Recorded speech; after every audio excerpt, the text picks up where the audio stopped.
sommes de retour sur le plateau de Sur le chemin de Damas. Aujourd'hui, nous recevons quelqu'un, un invité, une personne qui est folle amoureuse du Seigneur Jésus-Christ, qui a trouvé Marie jolie. Il est aussi fasciné par le roi et nous voulons que cette personne puisse se présenter à vous. Bonsoir, cher invité. Bonsoir Michel Manoa, Félicie Bisset. Bonsoir chers auditeurs de la radio Grâce Espoir. Je suis Amos Stéphane Dibi, invité donc par Michel et heureux d'être là. Bien, vous avez donc tous compris, j'ai pas eu besoin de dire de qui il s'agissait. Alors, cher invité, comment est-ce que tu vas? Comment est-ce que ça se passe cette nouvelle année 2021? Alors, je vais bien. En ce moment, je suis en France. Je me prépare à voyager pour la Côte d'Ivoire. Et en France, nous sommes entre le couvre-feu, le confinement, le reconfinement. Ça permet d'avoir sa petite vie avec le Seigneur, son petit quotidien et son temps de travail aussi. Je vais bien en général, ça va, par la grâce de Dieu. Voilà. Par la grâce de Dieu. Dieu est fidèle, il nous a soutenus, il nous a secourus toute cette année qui a été vraiment difficile pour chacun d'entre nous. Mais paradoxalement à ça, c'est vrai que c'était une année un peu spéciale, mais c'est une année qui nous a permis de nous rapprocher, d'aller plus en profondeur avec le Seigneur. Et je pense que cette année qui rentre, je sais pas si tu es du même avis que moi, mais cette année-là nous donne encore d'entrer encore plus en profondeur avec le Seigneur. Tu es de mon avis ou pas? Je suis d'accord parce que 2020 fait partie de ces années atypiques, ces années qui nous sortent du train-train, de l'habitude.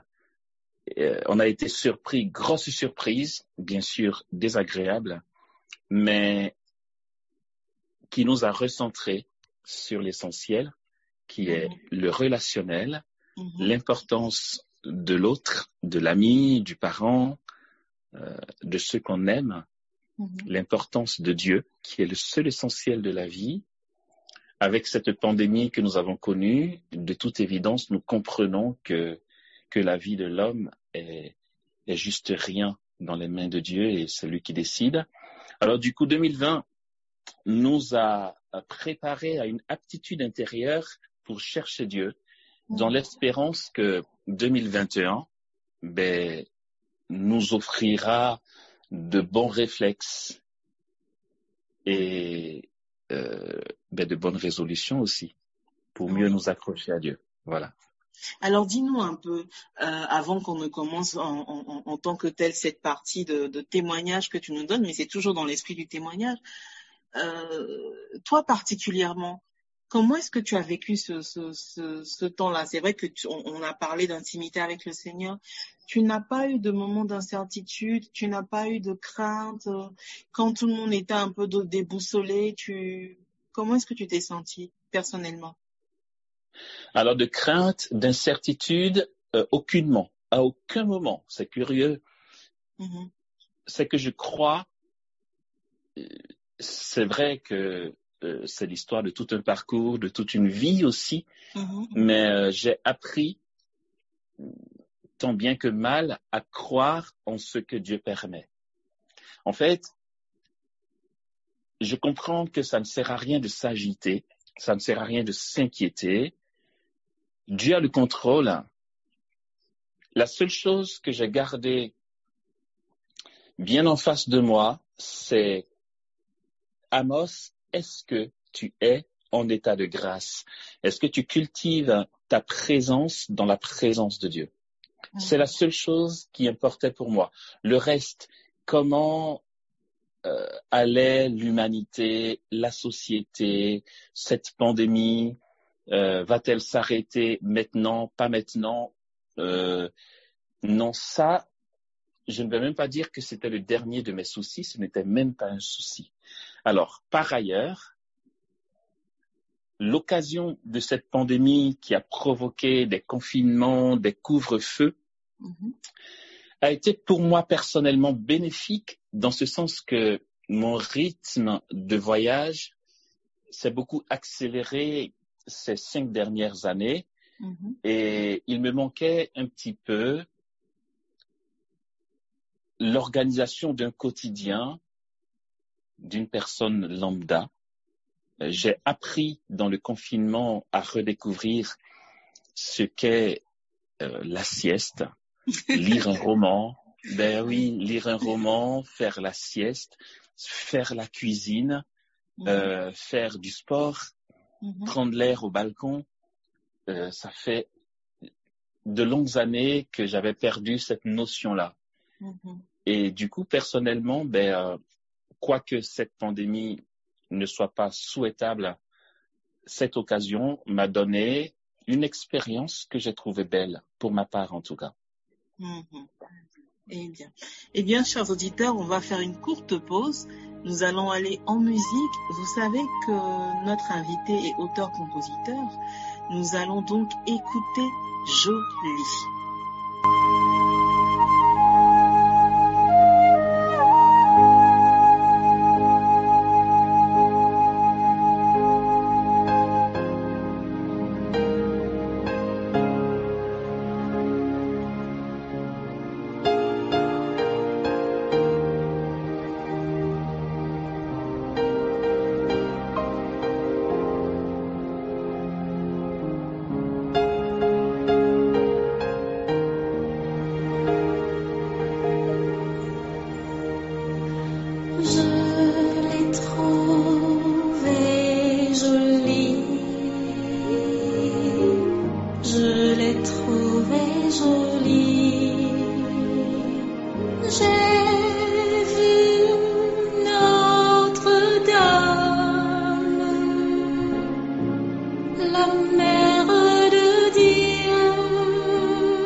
Alors, nous sommes de retour sur le chemin de Damas. Vous êtes avec Michel. Aujourd'hui, nous recevons Amos Stéphane Dibi.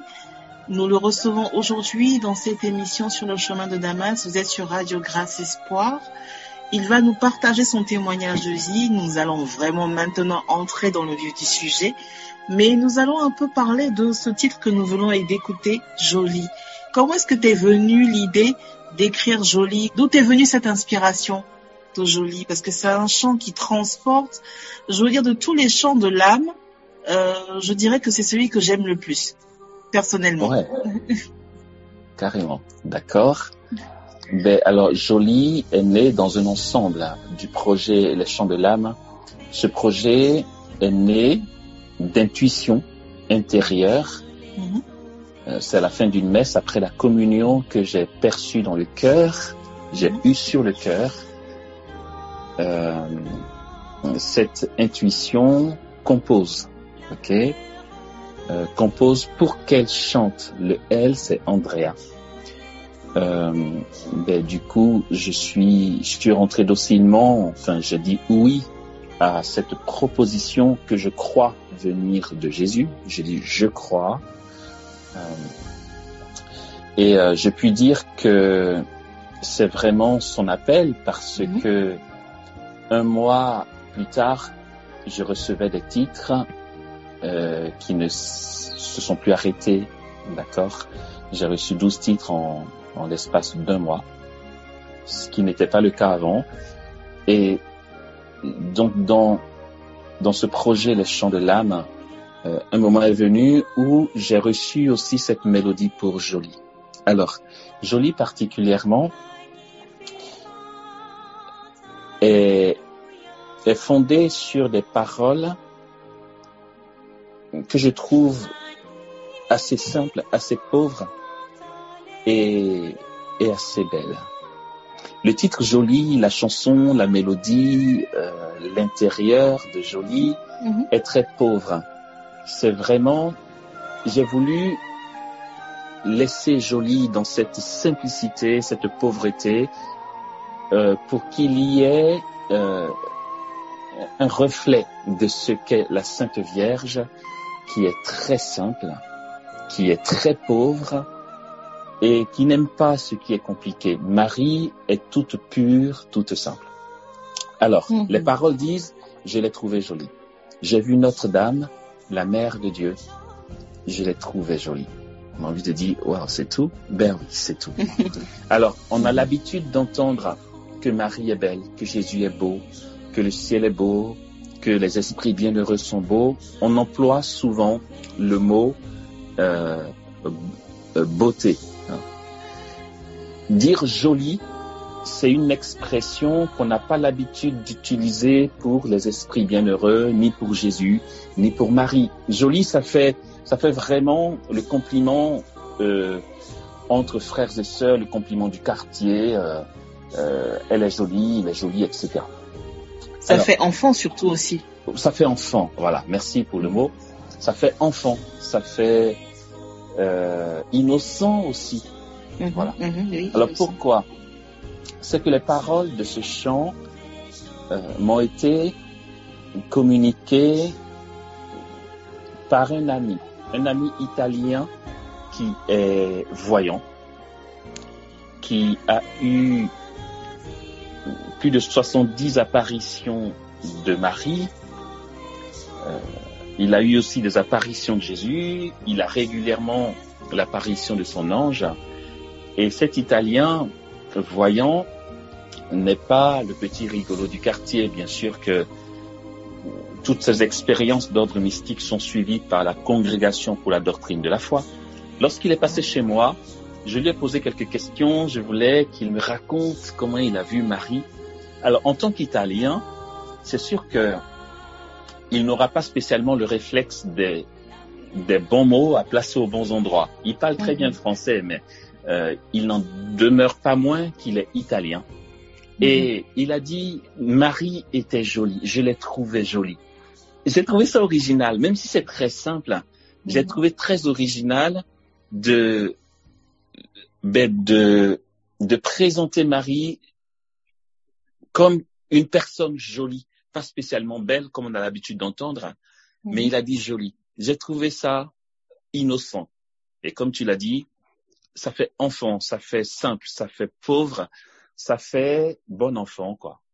Alors j'ai trouvé son récit extraordinaire et ça m'a mis la puce à l'oreille. C'est un hommage à cet ami, un hommage aussi à la Mère de Dieu, comme on l'a dit lorsque le chant est sorti. C'est sur la base de ce qu'il m'a dit que j'ai pris des mots simples pour élaborer le chant joli. Voilà. Ok, très bien. Alors, nous rentrons dans le vif du sujet.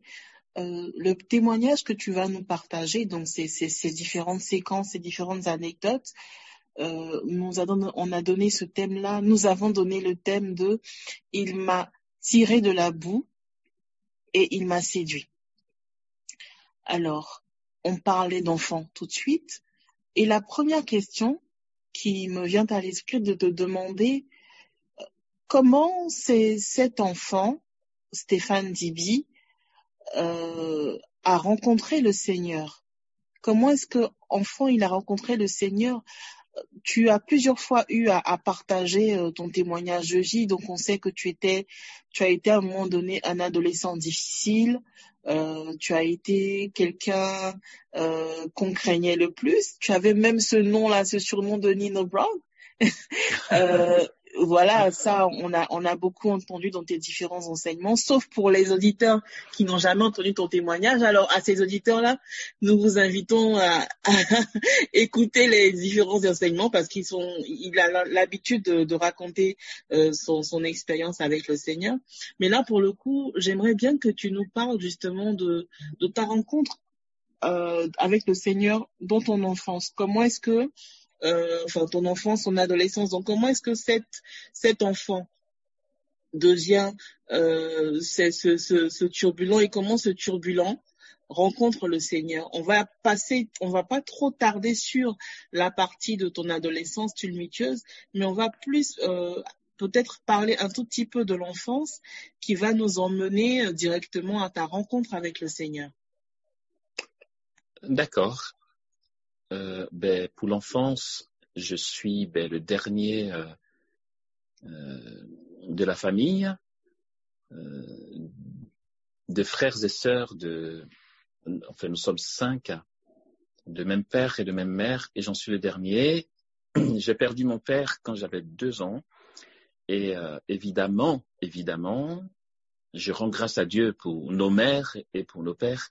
Évidemment, maman, qui s'est retrouvée seule à nous élever, a été très protectrice, notamment avec le petit dernier que je suis. Et elle a manifesté son amour maternel, mais il arrive que de vouloir trop protéger, il y a le risque de prendre la place du bon Dieu. Non, mais elle a voulu bien faire. Et je suis très fier de ma mère, que j'aime beaucoup. Ça donnait quoi? Un petit garçon qui ne savait pas se défendre, qui ne pouvait pas s'éloigner de la maison, puisque maman avait toujours peur qu'il m'arrive quelque chose, et cela était devenu un credo pour moi, finalement. J'étais sûr qu'en m'éloignant de la maison, il m'arriverait quelque chose. Jusqu'à ce que j'arrive au collège, où j'étais obligé d'y aller tout seul. Et puis au collège, c'était la catastrophe parce que tout le monde faisait la loi. J'étais la risée de tous, apeuré. Certains gentils me défendaient, mais jusqu'à quand ça allait durer? Aujourd'hui, avec le recul, je comprends que ma crise d'adolescence a été en fait un mécanisme de défense, une réaction face à cette surprotection de ma mère qui m'avait rendu apeuré, si tu veux. C'est ainsi qu'au collège, il a fallu donc que je m'affirme. Et de fil en aiguille, concours de circonstances, j'ai appris à me battre. J'ai aimé ça. Je le redis, avec le recul, je comprends que j'ai accroché tout de suite avec la bagarre parce qu'en fait, j'avais besoin de m'affirmer comme quelqu'un capable de se défendre face aux autres. Et je ne voulais pas seulement faire partie du commun des bagarreurs ou être comme tout le monde. C'est qu'en fait, je voulais être au-dessus de la normale. J'en ai pris les moyens. J'ai fait du Viet Vo Dao, ça donnait ce que ça donnait. J'ai fait ce qu'on appelait dans le temps le full contact, la bagarre de rue. Voilà. Donc, j'étais assez bagarreur et je cultivais ça. Mais c'était pour m'affirmer. Alors, pour le coup, je me suis bien affirmé parce que il y avait que ça qui comptait, l'image que j'avais à donner aux gens du quartier. Ça m'a conduit à ne plus aller en cours. J'étais très souvent devant le collège à me bagarrer. C'était mon activité favorite de la journée. Et puis, voilà, jusqu'à ce qu'il y ait une ultime bêtise qui m'a conduit à une retraite qui m'a été imposée.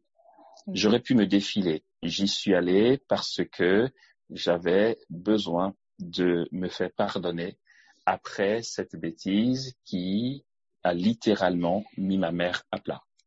Voilà. Voilà. Et donc, qu'est-ce qui se passe au cours de cette retraite? Je suppose que c'est là où tu fais ta rencontre avec le Seigneur.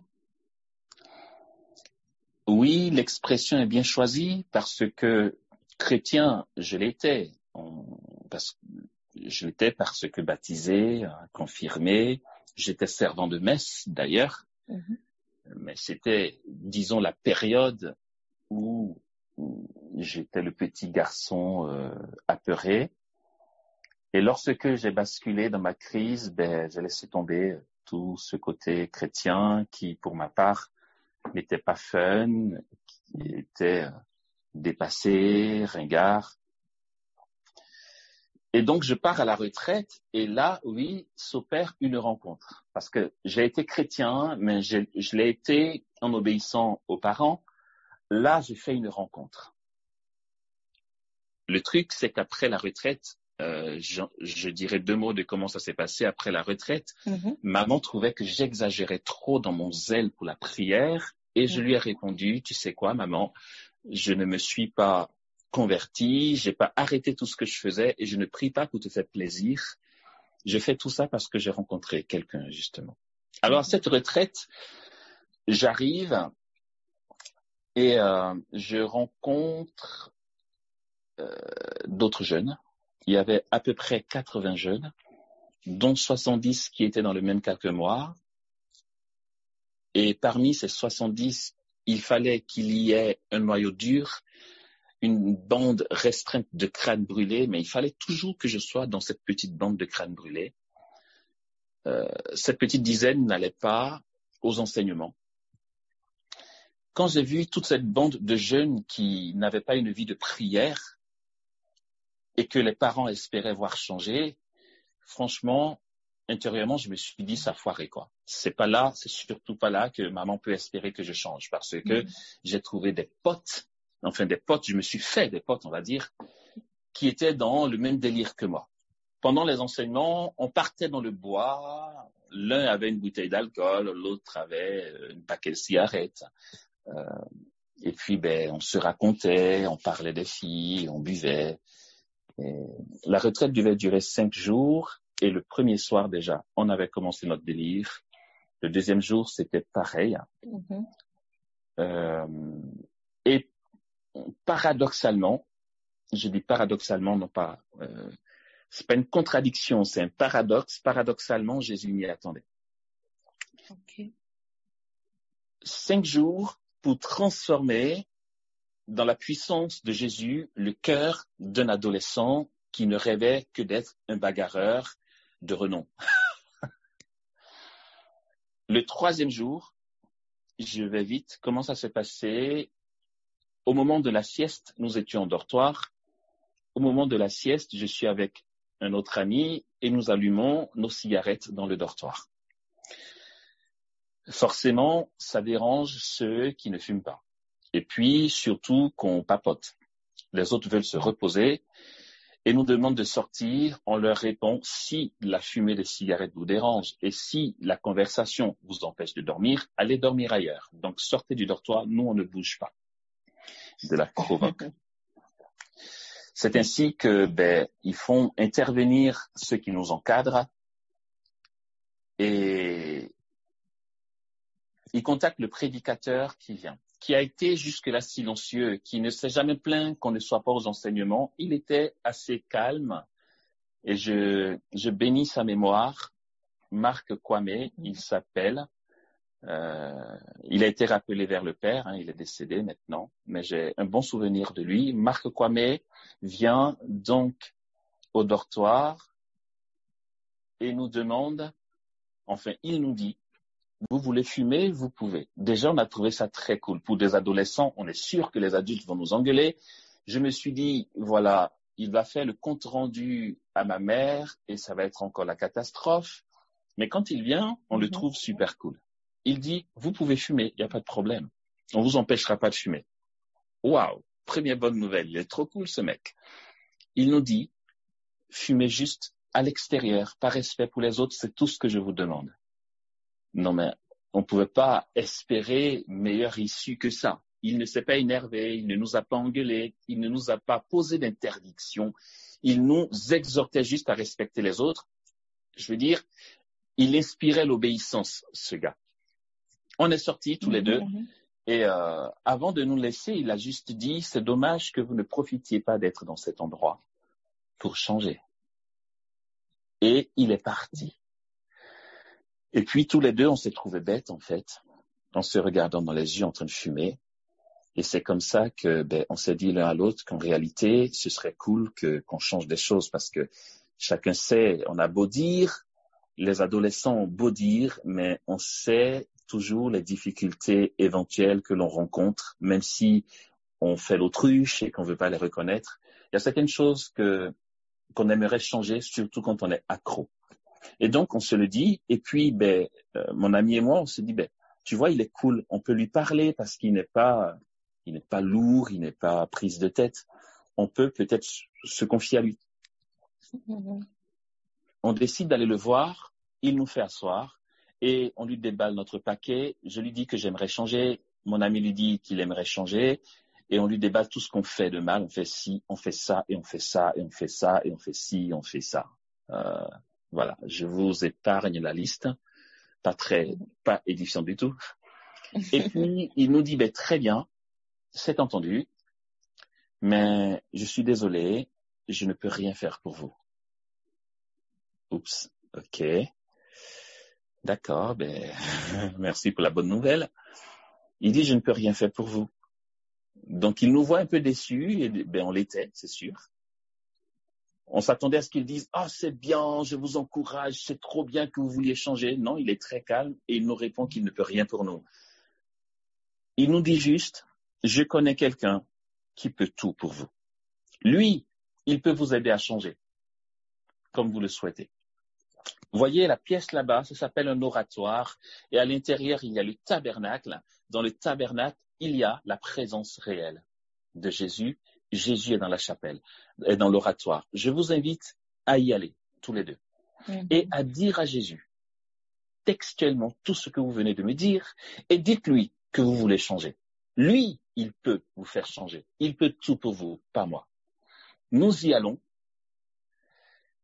Mon ami va jusqu'à devant le tabernacle, il s'assoit au pied du tabernacle. Moi, je suis juste à l'entrée, timide. Je ne vais pas faire mon zélé, enfin non. Et là, à ce moment-là, ça va, Michel, je continue? Ça va, tu peux y aller. D'accord.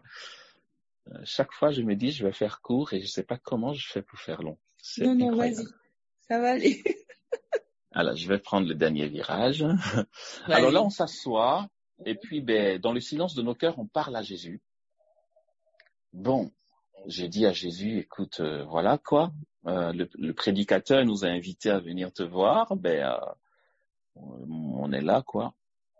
Et là, il se passe quelque chose de miraculeux.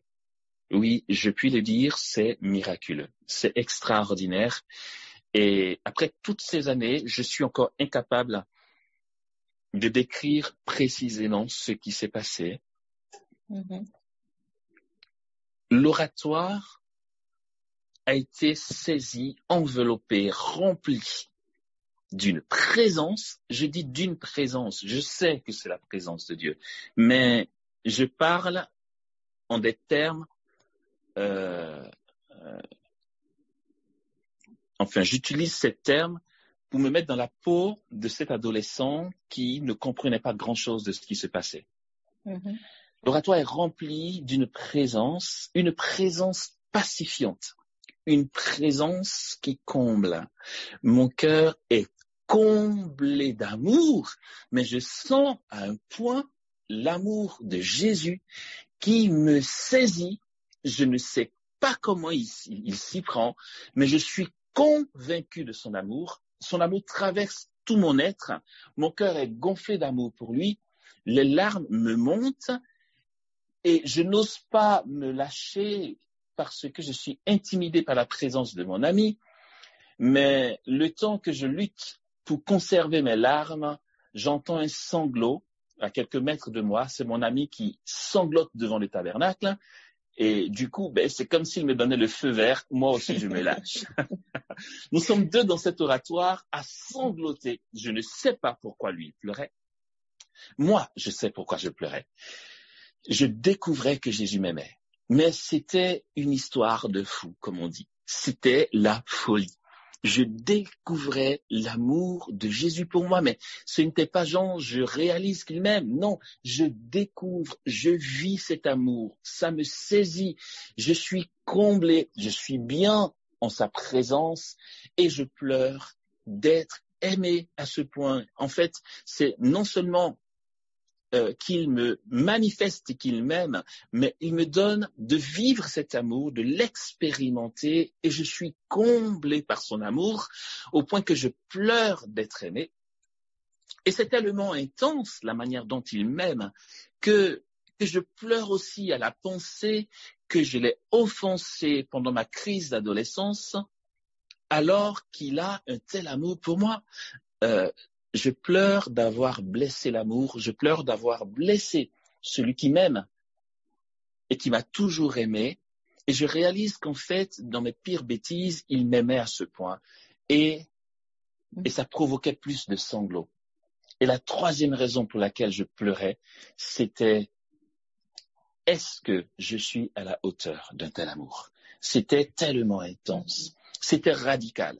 À cet instant-là, c'était radical. Mes facultés, ma volonté avaient basculé. Je ne voulais plus offenser l'amour. Je ne voulais plus offenser Jésus. Je voulais réparer. Et là, sans ouvrir la bouche, mon cœur exprimait son désir de compenser tout le mal que je lui ai fait par un don total de ma vie à sa personne. Enfin, voilà ce qui s'est passé là. C'était incroyable. Et donc, après un certain moment, on sort tous les deux, on essuie nos yeux, faut pas que les autres nous voient en train de pleurer, la honte, tu imagines. On va voir le prédicateur et on lui raconte. Il est toujours très calme. Il nous fait juste un petit sourire, on sent la satisfaction dans ses yeux et il nous dit, est-ce que vous accepteriez de raconter aux autres ce que vous avez vécu? Parler devant tout le monde. Il dit oui, c'est très simple. Ne vous prenez pas la tête, vous racontez juste. Est-ce que vous acceptez de dire aux autres ce que Jésus a fait pour vous? C'était un peu difficile, j'avoue, mais je voulais tellement faire plaisir à Jésus que j'ai dit, écoute, s'il pense que c'est bien pour les autres et pour Jésus, moi je le ferai. L'autre aussi a dit oui. C'est ainsi que le soir, à la veillée, donc après le dîner, on va à la chapelle, il y a des chants de louanges et tout, après tout le monde s'assoit et il nous fait témoigner. Et en fait, vu que nous faisions partie du noyau dur de Racaille, notre témoignage était bouleversant pour les autres. Ils se disent, waouh, si ces deux-là nous racontent ça, alors Jésus est vraiment vivant. Mais je pense que quelque chose est passé à travers notre récit, parce qu'après notre témoignage, ils ont exposé le Saint-Sacrement dans cette chapelle. Je me rappelle encore comme si c'était hier. Ils ont éteint toutes les lumières et l'hostie n'était éclairée que par la lumière des bougies. Cette ambiance tamisée. Et c'était des sanglots dans l'assemblée. C'était génial. Jésus est trop puissant. C'était le 3e jour de la retraite. Et il soufflait une puissance de l'esprit dans les cœurs incroyable. Le 4e jour, silence radio dans tout le centre. Tout le monde était à l'enseignement. Personne ne faisait sa racaille. Chacun voulait changer. Jésus avait communiqué ce qu'il avait commencé par nos 2 personnes à tous les jeunes. Et le revirement s'est produit comme ça, Michel. Il faut que je m'arrête, sinon je vais pas m'arrêter. Oui, il faut que tu arrêtes cette partie-là. Alors, justement, tu t'es rendu compte que tu avais blessé l'amour. Et je retiens cette phrase, elle est vraiment belle. J'ai blessé l'amour, parce que l'amour c'est Dieu, l'amour c'est le Christ. C'est ça. Tout à fait. Et donc, passer ce cap-là de retour de ce temps de retraite, je donne un peu le résumé, parce que j'ai eu l'avant-goût. J'ai eu la primeur d'avoir tout le témoignage. Voilà. Donc, tu blesses l'amour, tu te rends compte que tu as tu as vraiment raté quelque chose et donc tu essaies de te brûler les ailes un peu, si je puis dire. Tu fais des excès, tu fais des folies, tu prends des temps de jeûne, d'adoration, tout ce que tu veux. Tu veux pouvoir rattraper ce temps perdu-là C'est pendant ça. ce laps de temps juste après la retraite. Et puis finalement, tu rentres à la communauté des béatitudes. Comment est-ce que t'es venu cet appel à rentrer dans la communauté des béatitudes? Parce qu'il faut dire, pour ceux qui ne le savent pas, il y en a qui pensent que tu es toujours à la communauté des béatitudes. Il y en a qui n'ont jamais su que tu as été à la communauté des béatitudes. Tu y as été, tu es rentré en tant que laïc et ensuite tu es devenu religieux, tu es devenu moine jusqu'à ce que tu sortes en 2009 de la communauté. Alors, comment est-ce que tu as reçu cet appel pour rentrer? Pourquoi les béatitudes? Pourquoi tu es rentré aux béatitudes? Alors, pourquoi chez les béatitudes? À mon avis, c'est l'Esprit Saint qui a dû repositionner dans mon cœur mon premier amour. Je vais te dire pourquoi. C'est que à cette retraite, ma seule hantise était de réparer l'amour que j'ai blessé et de faire la joie de Jésus. Lui dire que je l'aime et faire ce que je peux pour compenser toutes les blessures que je lui ai causées. C'est simplement que à ma sortie de retraite, pour rester dans la mouvance, dans le bain et dans la prière, j'intègre le renouveau charismatique de ma paroisse. Et dans ce milieu-là, qui est très charismatique, et merci Jésus pour la vie charismatique dans l'Église, merci pour nos groupes de prière du renouveau charismatique, l'Esprit Saint agit vraiment dans le renouveau. Et moi, j'ai été bluffé de voir les charismes, l'expression des charismes, l'exercice des charismes, l'agir puissant de Dieu, qui m'a fait envie tellement c'est beau. Et c'est tout à fait normal, parce que quand Dieu agit, c'est tellement beau qu'on ne peut que le désirer.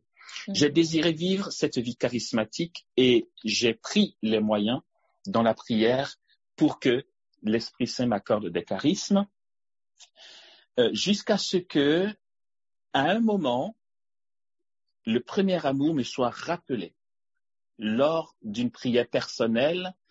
Je perçois l'icône qui est en face de moi comme qui s'anime. J'ai l'impression que cette icône Marie, porte du ciel, s'anime. Et le regard de Marie qui s'attriste. Alors mes larmes coulent et elle semble me dire, tu prends tous ces temps de prière pour avoir des charismes. Pourquoi tu ne demeures pas dans la prière pour trouver mon fils, qui est la source des charismes? Aime-le d'abord et tout te sera donné. J'ai compris que je faisais des temps de jeûne, de veillée, de prière, mais que c'était très égoïste. Finalement, j'aurais été charismatique, on aurait dit « Waouh, il est super charismatique ». Ma prière n'était pas gratuite, elle n'était pas pour trouver Jésus, elle était pour devenir super charismatique, et la Sainte Vierge me l'a fait remarquer. Et là, deuxième sanglot, après longtemps, entre le premier et celui-ci, deuxième sanglot, et je décide de tout moi-même, désormais, de demeurer en Dieu dans la prière pour faire sa joie, que pour trouver Jésus. Alors, aussi excessif que je peux l'être, devant Marie, je prends la résolution de renoncer au charisme, de renoncer à la vie charismatique, de renoncer à tout ce qui m'aurait fait plaisir dans les charismes pour adorer Jésus pour lui-même. D'accord. Dans cet élan-là, j'entends parler de la communauté des béatitudes que l'on voyait aussi lors des missions de missions d'évangélisation avec les béatitudes qui venaient prêcher. Et j'ai entendu que la communauté des béatitudes a pour vocation centrale l'oraison, le cœur à cœur. J'ai pas hésité, j'ai dû foncer parce que ça correspondait vraiment à ce que je voulais vivre. Renoncer au charisme, pas que les charismes soient mauvais, c'est qu'en fait j'avais mis les charismes avant Jésus lui-même. Et en réparation, j'avais fait le choix, comme ascèse personnelle, de renoncer au charisme pour Jésus seul. c'est ainsi que j'ai commencé mes démarches pour cheminer avec la communauté des béatitudes. D'accord. Alors, en 2009, tu quittes la communauté des béatitudes. Beaucoup de personnes s'interrogent. Pourquoi est-ce que tu as quitté la communauté pourquoi est-ce que tu n'es plus moine? Tu es parti te marier, tu as créé, qu'est-ce qui s'est passé en fait? Pourquoi est-ce que tu as quitté la communauté des béatitudes? Merci pour la question, elle est très bonne. Je ne suis plus moine, c'est vrai que j'étais moine, hein, tu l'as dit, à la communauté des béatitudes, où je suis resté 14 ans quand même. Je ne suis plus moine. Et quoique j'ai été religieux profet, ça veut dire que j'avais fait un engagement à vie en tant que moine. Alors quand c'est à vie, c'est censé être à vie, quoi. Alors qu'est-ce que tu fais là, mon gars, comme laïc? Je suis content que la question soit posée pour pas qu'il y ait d'ambiguïté. J'ai pu, comme bien d'autres consacrés de la communauté des béatitudes, j'ai pu quitter l'habit monastique par permission de Rome. C'est très important. Ça veut dire que je n'ai pas nié le vœu perpétuel que j'avais prononcé devant Dieu, devant les hommes. J'ai pu parce que Rome nous a donné la possibilité de retourner à l'état laïque sur la base d'un changement de statut de la communauté. À ce titre-là, comme je viens de dire, je n'ai pas été seul. Il y a eu plusieurs religieux et religieuses qui ont dû quitter la communauté pour la simple raison. Je ne vais pas m'attarder là-dessus, mais je vais nommer parce qu'il est important que je nomme. Pour la simple raison que la communauté des béatitudes, fondée en 1973 avec ses statuts et sa règle de vie, statutairement a cessé d'exister en octobre 2009. Je dis statutairement, c'est très important, il ne faut pas zapper ce mot. Je ne vais pas dire que la communauté des béatitudes n'existe plus. Voilà, non, statutairement. Selon les statuts, les règles les règles de 1973 ne sont plus celles qui sont actuelles aujourd'hui. Voilà, aujourd'hui. Et si Rome a donné la possibilité de changer d'état de vie, c'est parce qu'elle a conscience que nos engagements en tant que religieux ont été faits sur la base des anciens statuts et sur la base de la règle de vie. Vu que ça changeait et qu'il s'agissait d'une nouvelle fondation, Rome a dit, pour ceux qui ne sont pas pour cette nouvelle fondation, vous avez la possibilité, avec bénédiction de Rome, de quitter, et c'est maintenant. J'ai fait partie du lot, ok? J'ai fait partie du lot parce que, simplement, j'ai quitté parce que je ne voulais pas faire le suivisme, ok? Je ne veux pas rentrer dans les détails, vous comprendrez que ça a été tout un processus de dialogue et tout, hein, bien sûr. Je ne voulais pas faire le suivisme. Personnellement, je ne veux pas subir des choses. Et il ne faut pas imposer des choses à quelqu'un. Je n'aime pas qu'on m'impose des choses. Je ne veux pas subir, je veux vivre et choisir. Subir, c'est pas la gloire de Dieu. D'accord? Donc, dans la paix, bien sûr, avec le dialogue et dans la bonne entente, j'ai simplement répondu, OK, pour ces nouveaux statuts qui ne sont pas ceux que j'ai choisis au départ, moi, je préfère me retirer, quitte à recevoir un nouvel appel. Voici comment j'ai pu quitter la communauté des béatitudes, que j'ai pu être laïque sans qu'il y ait vice de procédure, puisque c'était dans les normes avec l'Église catholique romaine. Voilà. D'accord. Alors, tu pars de la communauté, tu prends une année sabbatique avant de reprendre donc tes missions d'évangélisation, parce que tout le monde en fait t'a connu en Côte d'Ivoire surtout à travers les missions d'évangélisation, à travers ce qu'on a appelé mission longue durée. Donc tu étais le responsable de la mission longue durée à la communauté des béatitudes. Donc c'est comme ça que les gens t'ont connu. Et donc là, tu prends une année, tu arrêtes tout ça. Tu demeures quand même à la communauté des béatitudes, c'est-à-dire que tu y vis, tu travailles géographiquement, c'est voilà, ça, géographiquement, voilà, tu travailles de ton art, enfin, tu essaies d'approfondir ton art, ce pourquoi tu excelles dans ton travail là. Et après, justement, cette année sabbatique, tu rentres à proprement dit dans la vie, je veux dire, tu fais ta réinsertion sociale. Ça n'a pas été difficile pour toi parce que quand même, de vivre une vie communautaire où tu vis de providence, où tu ne travailles pas, où, je dirais, tout est donné gratuitement. Où je vis de providence, où je n'ai pas de salaire, tu veux dire. Voilà, où tu n'as pas de salaire, oui, c'est bien à dire, où tu n'as pas de salaire et tout. Enfin, je le dis pour pas que les gens pensent que les moines ne travaillent pas de leurs mains. Non, les moines c'est vrai. C'est vrai, les moines travaillent de leurs mains. Ça dépend. Il y en a qui font des chaussures, qui font de l'élevage, qui font plein de choses. Il ne faut pas penser que les religieux ne font rien. Ils ne font pas que prier. Ils bossent énormément. Tout à fait. Alors, donc, justement, tu pars de là et tu fais ta réinsertion sociale. Tu dois te prendre une maison, tu dois te trouver un travail parce que pour pouvoir avoir un domicile en France, il faut avoir un travail et être déclaré.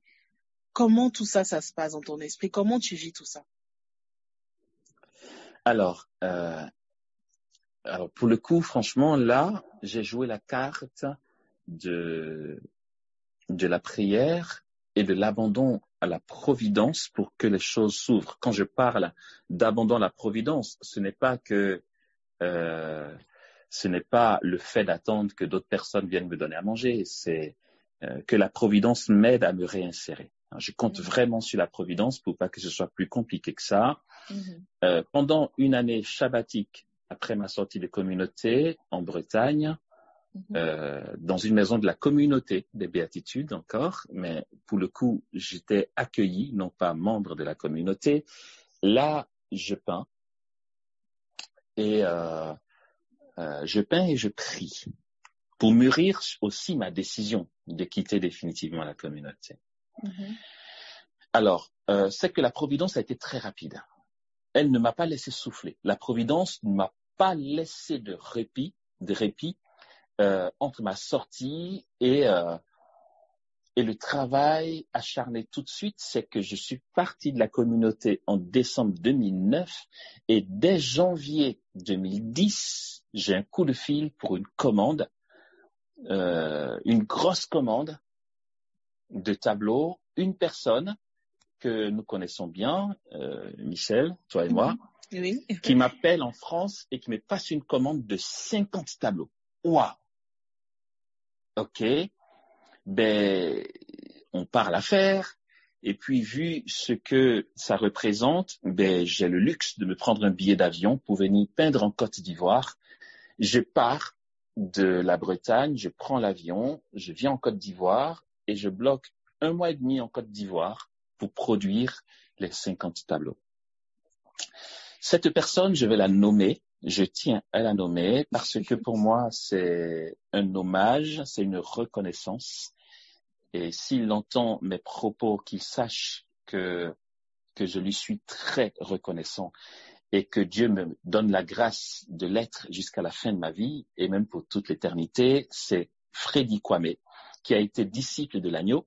Disciples de l'agneau, ce sont des jeunes rattachés à la communauté des béatitudes qui vivent en tant que laïcs dans le monde de la spiritualité de la communauté des béatitudes. Alors, l'un d'entre eux, Freddy Kwame, m'appelle et me passe une commande de 50 toiles. Vous allez me dire, mais c'est du business. Oui.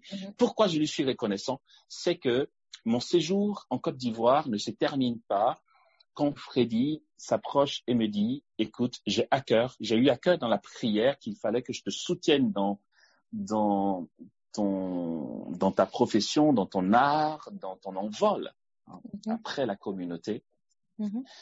Il me dit, je ne veux pas te laisser le choix parce que c'est un deal entre Jésus et moi. Je lui ai dit oui. Alors, je me présente à toi. Je passe du client au mécène. Je suis ton mécène. Certains se sont ajoutés, se sont joints à lui, voilà. Alice Gavara, Benjamin Guesson, tous les trois, on constitue la première équipe de mon activité. De la galerie Amos, les de la prémices de galerie la Amos galerie qui Amos. était à tâtons. Voilà, qui était à tâtons, c'est clair. Donc, Benjamin s'occupait de tout ce qui est communication. Alice faisait la commerciale. Et Freddy organisait le développement de Monarch. Ils sont admirables. Et j'imagine, enfin, j'ai encore l'image de Freddy qui, dans le temps, était directeur de Fopi et fondateur de Fred Édition. Freddy partait travailler à Fopi dès le matin très tôt. Il finissait à 4 heures. Il venait travailler pour sa propre entreprise Fred Édition. Il arrêtait vers 18h, 18h30 et je le voyais se mettre en Bermuda. Il passait de son costard à son Bermuda et il se chargeait d'aller livrer les tableaux d'Amos aux clients. Il a été formidable. Il a loué une pièce, un magasin où je pouvais stocker mes toiles, où je pouvais peindre et il a payé je ne sais pas combien de mois de loyer en tant que mécène. Il n'y a pas de mots pour lui dire merci. Voilà. Mon activité a démarré comme ça, c'est qu'il y a eu des personnes qui étaient là au bon moment. Je ne me suis pas retrouvé seul. Je ne me suis jamais senti seul. J'ai eu des frères et sœurs. Cette équipe a grossi. Il y a eu plus tard une certaine Michel Félicie Bisset qui s'est rejoint à nous. Il y a eu Chantal Quadio, il y a eu Richard, il y a eu Rosine. Il y a eu Rosine, il y a eu Daniel Avenier, enfin. Et puis, en fait, Dieu, dans son plan, était ainsi en train de constituer aussi une équipe en germe de quelque chose qu'on n'avait pas prémédité, les équipes d'école de prière. C'est parti de ça, en fait. Freddy a été le premier coordinateur de l'équipe d'école de prière de Côte d'Ivoire. Okay? Et après, ça fait son petit bonhomme de chemin. C'est que, voilà, plus tard, je vais dissocier mon travail artistique de l'apostolat école de prière tel qu'il est aujourd'hui. Mais voilà, en quelques mots, voici ce qui a pu se passer pour ma réinsertion sociale. Mais dis-moi, pourquoi est-ce que tu as conservé ton nom de profession religieuse, ton nom Amos? Pourquoi tu l'as conservé? Puisque tu n'es plus, tu n'es plus communautaire. Et pourquoi est-ce que tu as gardé Amos?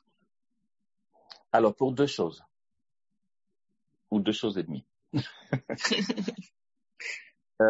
Premièrement, lorsque j'étais responsable de la communauté des béatitudes à Abidjan, je peignais déjà des tableaux à ce moment-là que je proposais à la vente et en France et en Côte d'Ivoire. Vu que j'étais frère Amos, je signais mes tableaux frère Amos. Okay? J'ai gardé Amos comme nom d'artiste pour une raison très simple, c'est que pour que ma clientèle, la clientèle avec laquelle je collaborais en tant que membre de la communauté, afin que cette clientèle voit qu'il s'agit du même peintre. D'accord. Parce que je le dis pour tout dire, si Picasso a signé sa toile et que tu vois un autre nom, tu n'es pas sûr que c'est Picasso. Exactement, oui. Donc, j'ai gardé Amos comme nom d'artiste. J'ai juste enlevé le côté frère. Dans le temps, je signais frère Amos. Là, je signe Amos. J'ai gardé comme nom d'artiste juste pas pédagogie. Première chose. J'ai gardé Amos comme nom d'artiste. Mais c'était juste comme nom d'artiste. Okay. Il se trouve que pour les missions d'évangélisation, il y a un journaliste, Pierre Kipré, je peux le nommer, qui me faisait une interview et qui disait frère Amos. Je lui disais non, tu ne peux pas dire frère Amos, je ne suis plus frère et je ne suis plus Amos. Voilà, par conséquent, c'est Stéphane tout court. On a bataillé. Il a fini par capituler, il disait Stéphane. Mais le truc, c'est que au vu des missions et des retraites auxquelles on m'associait, il m'a dit, le truc, c'est que si on dit prédicateur Stéphane Dibi, les gens ne sauront pas que c'est toi. Les gens t'ont connu comme frère Amos. On a besoin que les gens sachent qu'il s'agit de toi. Je dis, écoute, mais ce n'est pas honnête devant l'Église. Je veux qu'on mette Stéphane. Et l'appellation Amos Stéphane Dibi s'est répandue parce que il ne voulait pas lâcher Amos. Et comme moi, je demandais qu'on m'appelle Stéphane, ben, ils ont coupé la poire en deux. Ils disaient Amos Stéphane Dibi. C'est comme ça que c'est resté, cette appellation-là. Voilà. Sinon, moi, ce que j'ai fait, c'est que j'ai gardé Amos comme nom d'artiste, en fait. D'accord. Très bien. Alors, nous allons partir en musique. Nous allons écouter un très beau chant de notre auteur-compositeur et nous revenons dans quelques minutes.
Je me détache de mon orgueil.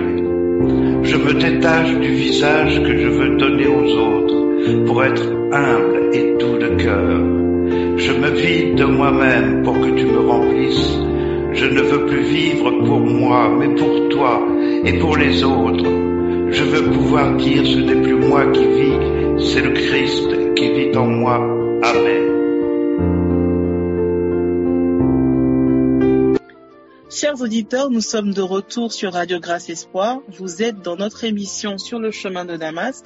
Aujourd'hui, nous recevons Amos Stéphane Dibi. Je vous rappelle que vous avez la possibilité de nous contacter pour partager votre témoignage de vie avec nous au plus 33 6 15 38 31 02, plus 33 6 15 38 31 02 ou le plus 225 04 36 77 77, plus 225 04 36 77 77, et nous ferons un plaisir d'écouter votre témoignage et de faire de vous notre invité dans cette émission Sur le chemin de Damas. Avant la pause musicale, nous étions en train de parler donc de ce passage de la vie de moine à la vie laïque, de comment est-ce qu'il a traversé, donc comment est-ce qu'il a fait cette réinsertion sociale, de tout ce qui a été providentiel dans sa vie à ce niveau-là. Et maintenant, la question que j'aimerais te poser, c'est qu'on te trouve comme un personnage étrange.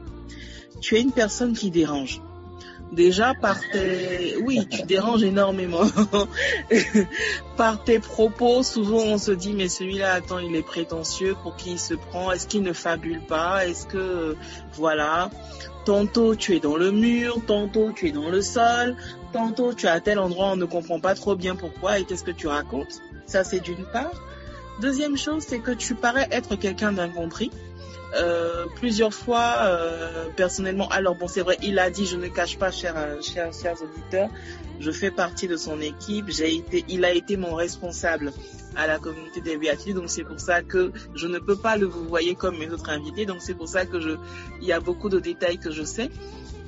Et plusieurs fois, je t'ai dit, tu sais, si tu continues comme ça, les gens ils ne vont plus t'inviter dans leur mission, parce que déjà tu refuses.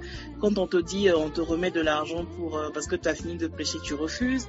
Quand on te demande, est-ce que tu veux bien prêcher l'offrande, tu refuses. Tu as certains sujets que tu évoques qui sont pas similaires, donc du coup les gens en fait ils attendent juste la partie où tu vas prier, où ils seront guéris. Donc tout ce que tu racontes là, franchement, après je pense que les gens s'en balancent. Mais la partie du film où tu déranges vraiment, c'est que tu n'as pas le même point de vue forcément de tout ce que nous entendons comme prédication habituelle, du style on n'a jamais entendu chez toi lève-toi et marche, on n'a jamais entendu chez toi tu vas prospérer, tu vas voyager. Limite, je me rappelle très bien qu'une fois, tu disais que ta maman, en fait, elle avait fini d'écouter un de tes enseignements, elle était venue à une des missions à laquelle tu étais. Elle avait super mal au genou, la pauvre maman. La pauvre maman Dibi avait super mal au genou. Et quand elle a vu son fils, du coup, elle n'a plus le courage de lui dire « Mon fils, prie pour moi ». Parce que tu as dit il faut offrir, il faut faire ci, il faut faire ça. Et ce sont des choses généralement qu'on n'entend pas souvent. Donc, j'aimerais bien que tu nous parles un peu de ce fait-là. Pourquoi tu te déranges autant? Pourquoi est-ce que tu es différent des autres dans tes prédications? Tu passes ton temps à raconter des choses qui, pour nous, c'est vraiment au-delà du réel. Tu te retrouves dans un univers paranormal comme on peut l'imaginer. Et c'est quoi ton problème, comme on dirait, par exemple? Alors,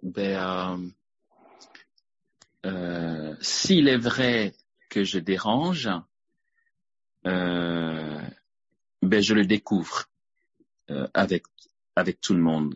C'est que ce n'est pas mon intention de déranger. À la rigueur, je dirais, est-ce que ce n'est pas l'évangile qui dérange? Est-ce que ce n'est pas l'Église elle-même qui dérange? Parce que je n'ai jamais voulu déranger, j'ai jamais voulu être à contre-courant. Mon souci, lorsque je dois intervenir dans une mission ou pour un enseignement, la seule chose que je garde à l'esprit, c'est prépare-toi et applique-toi à servir à tes frères et sœurs ce que dit l'Église.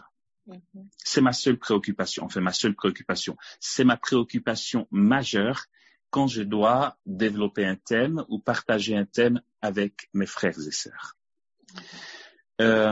C'est l'Église elle-même, dans sa doctrine, dans sa tradition, qui a un rapport avec la pauvreté qui n'est pas ce qui est en vogue aujourd'hui. D'accord. Je pense. Je ne veux déranger personne. Et si je dérange, j'espère vraiment que c'est parce que l'Église dérange. Mais si c'est personnellement que j'ai pu dire quelque chose de travers, c'est évidemment mea culpa. Bon. L'Église a sa tradition et elle nous a enfanté des saints. Lorsque une personne meurt en odeur de sainteté et qu'elle est canonisée, c'est dire que l'Église la donne en exemple. Et parmi les saints canonisés, donc que l'Église nous donne en exemple, il y a des personnes qui ont fait le choix de renoncer à tout, renoncer à leur propre vie. Quand je dis leur propre vie, c'est y compris leurs douleurs, leurs souffrances, leurs maladies, leurs besoins personnels pour se mettre à la disposition de Dieu seul, qui ont goûté par conséquent une telle abondance du divin que les biens matériels ne comptent plus vraiment pour eux.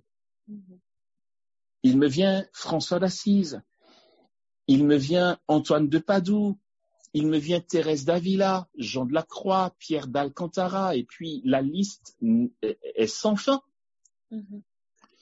Et c'est qu'aujourd'hui, il y a un enseignement, et je bénis Dieu pour tout ce zèle dans l'Église aujourd'hui, et tout ce que connaît l'Église dans l'apostolat des laïcs. Franchement, de tout mon cœur, je rends grâce à Dieu et c'est une bénédiction. C'est juste que je ne comprends pas. Je préfère dire que je ne comprends pas plutôt que de m'aventurer trop rapidement. Chacun sait le pourquoi du comment de ce qu'il dit. C'est que je ne comprends pas pourquoi il y a beaucoup d'enseignements aujourd'hui qui ne sont pas le reflet de ce que l'Église nous donne. Elle est tellement riche, l'Église, en enseignements. On ne peut pas tout exploiter. La tradition de l'Église est énorme. La vie des saints, la patristique, la patrologie, le catéchisme, les écrits dogmatiques, la théologie spirituelle, la théologie morale, la liturgie, la spiritualité. Il y a tellement de choses à exploiter dans l'Église. Les communautés, les saints, leurs écrits, il y en a tellement que finalement on se dit d'où vient un enseignement contraire à ce que nous dit l'Église. Là, en disant ce que je dis là, je risque encore d'être mal compris. Eh bien, j'ai envie de dire tant pis parce que je ne veux pas être celui qui encourage une doctrine qui ne soit pas celle de l'Église. Je m'efforce, pour finir, Michel, je m'efforce de rester les yeux rivés sur ce que l'Église dit. Je n'y arrive pas toujours, je fais des erreurs. Mais ma volonté est de servir à mes frères et sœurs ce que l'Église dit. Je n'ai pas ma doctrine à moi. C'est pour ça que j'ai commencé par dire que c'est peut-être l'Église elle-même qui dérange. C'est peut-être l'Évangile qui dérange. Parce que Amos n'a pas sa doctrine. J'ai pas ma doctrine. J'ai pas ma spiritualité. Je veux être fils de l'Église et je veux l'être le plus que je peux. Y mettre tous mes moyens, de tout mon cœur, de toute mon âme, de tout mon esprit, être fils de l'Église. Voilà ce que je peux dire. Est-ce qu'il y a un aspect que j'oublie? Oui, alors la partie où tu es dans le sol, tu es dans les airs, tu es dans le mur, c'est quoi cette histoire? C'est quoi ce truc? Alors c'est très complexe et cela m'est très très très difficile. C'est complexe pourquoi? C'est que finalement tu donnes un témoignage et tu te retrouves après à te dire, est-ce que j'en ai pas trop dit? Et la fois d'après, tu t'interdis de dire.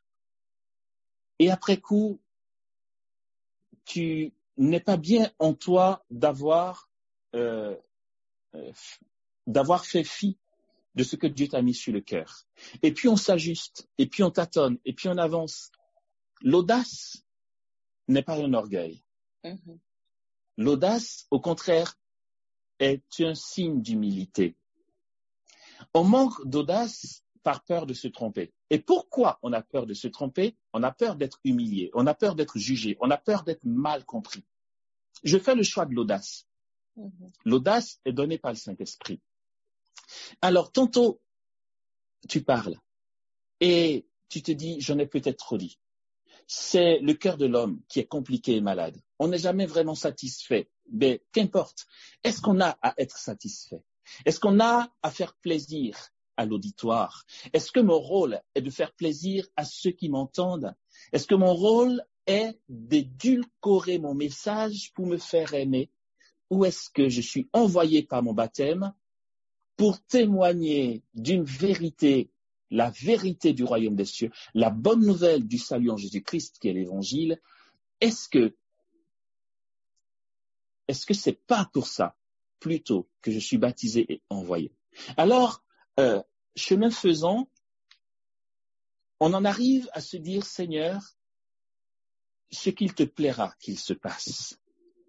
Alors, je ne veux plus avoir le cœur meurtri, d'avoir refusé de dire à mes frères et sœurs ce que la motion intérieure me met sur le cœur, par peur d'être jugé, par peur d'être mal compris. Ce que je vais dire maintenant, je le dis dans la présence de Jésus. Il sait que c'est la vérité, alors j'en suis libre. Je sais que lorsque j'annonce quelque chose en prédication ou en temps de prière, je sais que je ne l'invente pas et que cela n'est pas de ma propre initiative. Je dis ce que je pense avoir reçu de Dieu, c'est ce que je dis. Et j'ai fait le choix de donner à Jésus ma réputation. Il sait, et je sais, et cela me suffit, que ce que je peux annoncer est loin d'être une parole pour me mettre en avant ou me faire passer pour quelqu'un d'extraordinaire.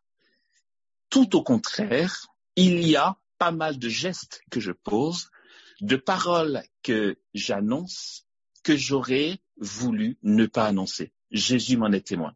Il y a des choses que je fais, des choses que je dis, des gestes que je pose qui sont très humiliantes pour moi. Je le fais parce que cela m'est donné sur le moment.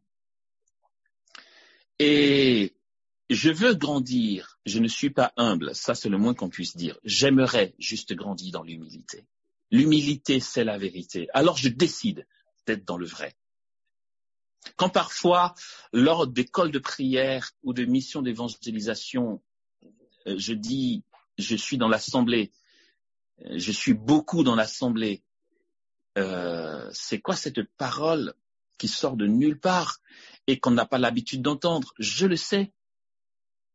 Mais une fois, et je m'arrête dessus parce que je peux être long, lors d'une mission d'évangélisation, il y en a eu plusieurs, mais l'une d'entre elles, c'était au sanctuaire Notre-Dame de la Délivrance, ici devant 45 000 personnes.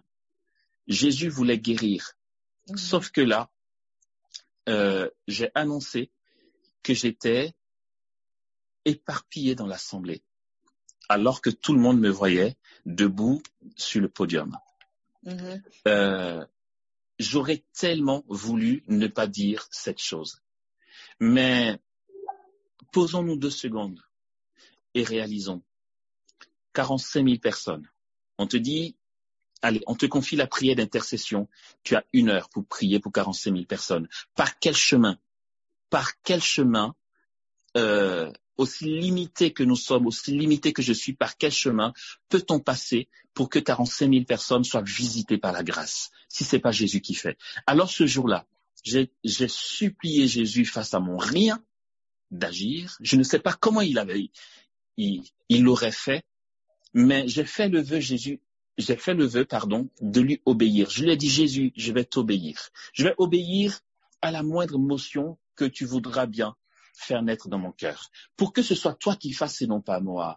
Une telle parole, c'est vrai que de l'extérieur, on va dire, non mais attends, il se prend pour qui pour dire ça? C'est que c'est un fait, frères et sœurs, je suis désolé, c'est un fait.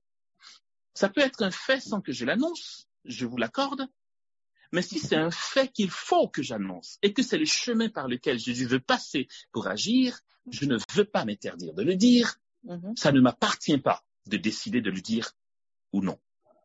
Ça appartient à Jésus et je lui obéis.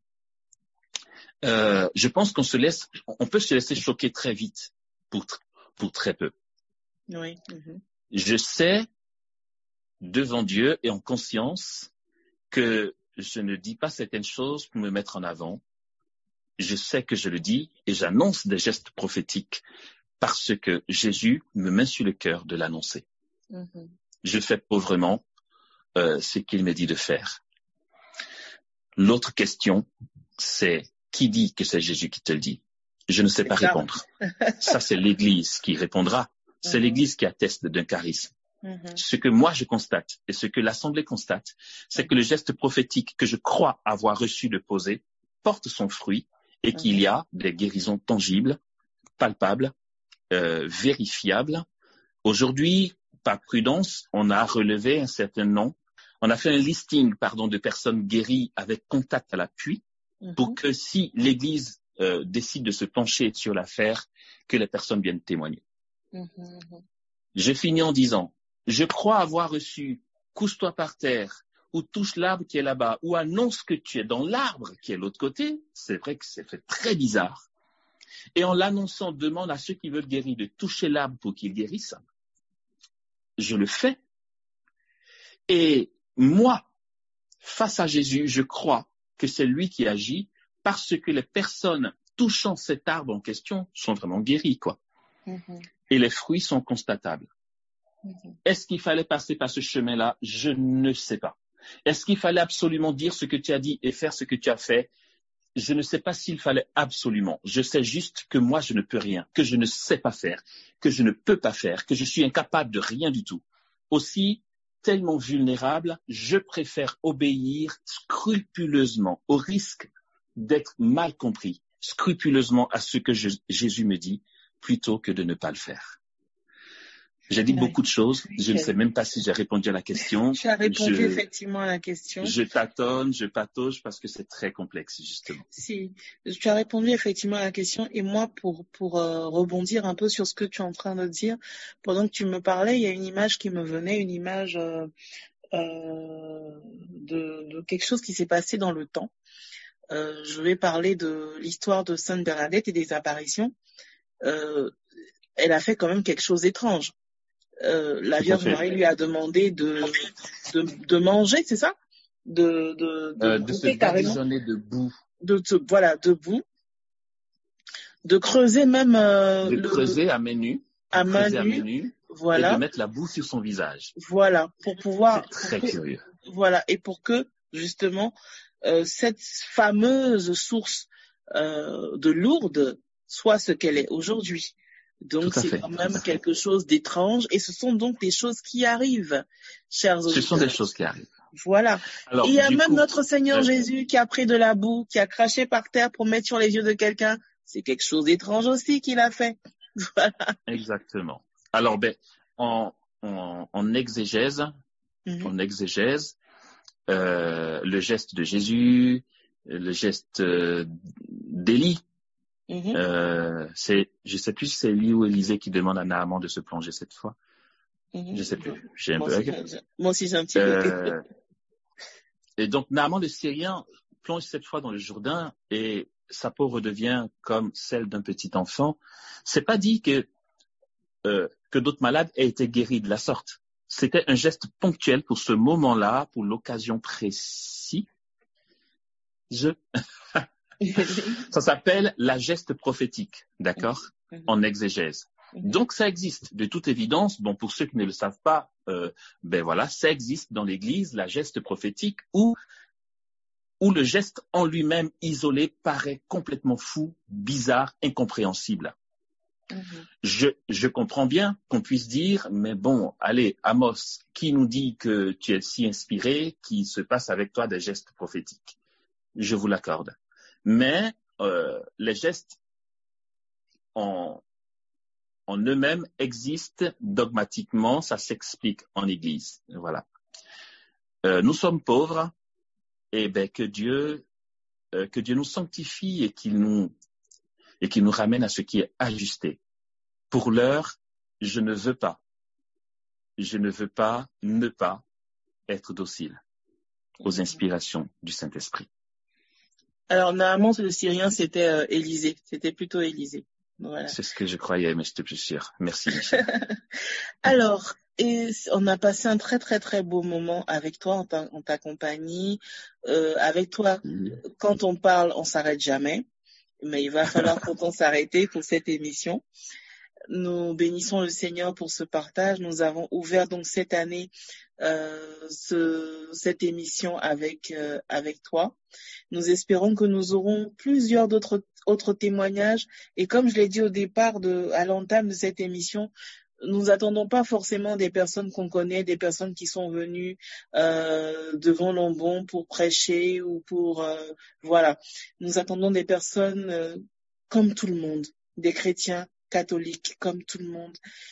On sait que nous vivons toujours chacun quelque chose de particulier avec le Seigneur. Vous n'êtes pas obligé de venir raconter votre fort interne, ce que vous vivez personnellement, si le Seigneur vous a donné des révélations personnelles. Non, c'est pas ce que nous attendons de vous. Mais nous voulons que chacun d'entre nous puisse être édifié par quelque chose qui s'est produit dans notre vie, dans votre vie. Nous avons eu depuis le début de cette émission que nous avons commencé début août, 2020. Nous avons eu Jérôme Tiaco, qui est un juriste. Nous avons eu Gladys, qui est comptable, si je ne me trompe pas. Nous avons eu Rodrigue, un chantre. Nous avons eu Pierre-André. Nous avons eu le père Stan. Nous avons eu moi-même. Nous avons eu notre sœur bien-aimée Marie-Cécile Aloussi. Nous avons eu le père Paul Akpa. Nous avons eu Yvette Niamke. Nous avons eu pas mal de personnes qui ont accepté, sœur Emmanuel. Nous avons eu aussi Madame Céline Brozovic. Nous avons eu vraiment pas mal de personnes qui ont accepté de partager leur témoignage, leur rencontre avec le Seigneur sur le chemin de Damas. Et nous vous attendons. Voilà. Nous avons eu aussi un couple, Nadège et Eric. Nous attendons d'autres couples aussi également. N'ayez pas peur de venir témoigner. Alors Amos, j'aimerais te demander une dernière chose. Oui. Pour conclure cette émission, que tu puisses formuler une petite prière pour toutes ces personnes-là qui nous écoutent, qui ont envie de s'accrocher au Seigneur, qui ont envie d'aller en eau profonde, qui veulent renouveler leur alliance, leur relation avec le Seigneur. D'accord, très bien, avec joie. Juste avant la prière, je te félicite, Michel, pour ton livre qui est sorti. Oh là là. Je suis tellement fier de savoir que tu fais partie des équipes d'école de prière. C'est mon petit orgueil de dire je la connais, elle fait partie de l'équipe. Non, je le dis parce que Michel, on se connaît, je connais relativement bien ton parcours. Comme tout chrétien, tu as des hauts, des bas, des épreuves, des souffrances, de grandes joies, très inspiré par le Saint-Esprit, des prophéties très justes et très ajustées, des révélations qui se sont toujours vérifiées. Et tout ça a grouillé en toi, a mûri en toi, et tu nous enfantes tes écrits. Voilà, je profite de l'antenne pour le dire. C'était pas prévu. C'était pas prévu, mais bon, je suis l'invité, alors je suis roi, n'est-ce pas? Non, vraiment, merci. J'espère qu'il y aura d'autres tomes parce que c'est un vrai délice de te lire. Tu as une manière de formuler les choses simple à comprendre, qui d'ailleurs, le bouquin qui est sorti est intitulé « Et s'il s'agissait de ton histoire », c'est bien ça? Oui, c'est ça. Voilà. Et donc, voilà, on est rejoint, on reconnaît le quotidien, on reconnaît la vie des hommes, c'est très beau. Donc, à ceux qui nous écoutent, voilà, c'est mon petit écart. Je vous invite à lire ce bouquin que Michel a sorti, « Et s'il s'agissait de ton histoire ». De très beaux récits. Voilà. Vraiment, Michel, merci pour ce que tu es. Merci pour le temps que tu prends pour la radio aussi.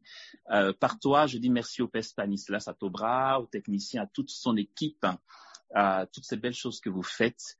Vraiment, tu es un trésor, tu es une perle dans l'église. Je le pense. Voilà, je le dis. Comme ça, je te fais ma déclaration d'estime en public. Voilà. On va prier pour finir. Prions, sinon je vais pas m'en sortir. Allez, Seigneur, merci d'être fidèle. Merci d'être puissant. Tu es une telle merveille pour nous, Jésus. Tu es d'une telle grandeur par ton amour. Et il ne peut y avoir d'autre Dieu comme toi, le seul, capable de mettre tout ton amour en des êtres si faibles et si pauvres comme nous. Tu es grand, tu es infiniment grand, et nous sommes petits. Seigneur, tu es puissant, et nous sommes incapables. Tu es saint, nous sommes pécheurs et misérables. Tu es éternel, et nous sommes mortels. Il ne te manque rien, Jésus, dans ta divinité. Et nous avons besoin de tout. Et pourtant, tu fais le choix d'avoir besoin de nous. Et tu mets en nous tout ton amour. Seigneur, rien ne peut freiner ton élan d'amour et de plénitude pour chacun d'entre nous. Rien ne pourra jamais nous séparer de ton amour. Aussi, en dépit de nos pauvretés, de nos incapacités, de nos faiblesses, de nos misères, de nos péchés, fais fondre sur nous, sur chacun d'entre nous, non pas ton abondance, mais ta surabondance. Car c'est toi qui es capable de faire bien au-delà, infiniment au-delà de ce que nous pouvons demander ou concevoir. Tu as la gloire pour l'éternité et tu fais de l'Église le sacrement du salut. Qu'à travers l'Église et la présence du royaume dans nos cœurs et sur la terre, chacun d'entre nous, tous mes frères et sœurs, à l'écoute en ce moment, ou ceux qui entendront cette émission ou qui nous suivront plus tard, que tous ceux qui aspirent à grandir en toi, à mieux te connaître, à grandir en sainteté, à vivre dans l'audace, à témoigner dans leur vie et à connaître la vraie conversion, soient comblés par ton abondance et ta gratuité, car tu es puissant. Seigneur, fais-le par les mains de Marie, notre mère, l'Immaculée Mère de Dieu, épouse de l'Esprit, fille bien-aimée du Père, qui fait la joie de la Trinité depuis toute éternité. Sainte Vierge, notre Mère, nous nous en remettons à toi et nous voulons reposer sur ton cœur d'amour qui porte la Trinité et que la Trinité porte. Par ton intercession, que toute grâce dont nous avons besoin nous soit accordée. Et nous demandons aussi la présence de Saint Joseph, Père nourricier de Jésus, afin que jamais rien ne nous manque, ni matériellement, ni spirituellement. Amen. Amen. Alors, merci pour tout. Merci, chers auditeurs. Voilà. Donc, nous allons nous retrouver mercredi prochain par la grâce de Dieu avec un nouvel invité, une surprise très très certainement. Nous vous attendons et nous vous demandons de rester fidèles à Radio Grâce Espoir, fidèles à cette émission. Nous espérons que vous serez les ambassadeurs de cette émission sur le chemin de Damas et que nous soyons de plus en plus nombreux à l'écouter. Voilà, que le Seigneur nous bénisse et qu'il nous garde. À très très bientôt. Nous allons terminer l'émission avec l'humilité de Dieu, un titre des chants de l'âme, un titre composé par Amos Stéphane Dibi. À très très bientôt.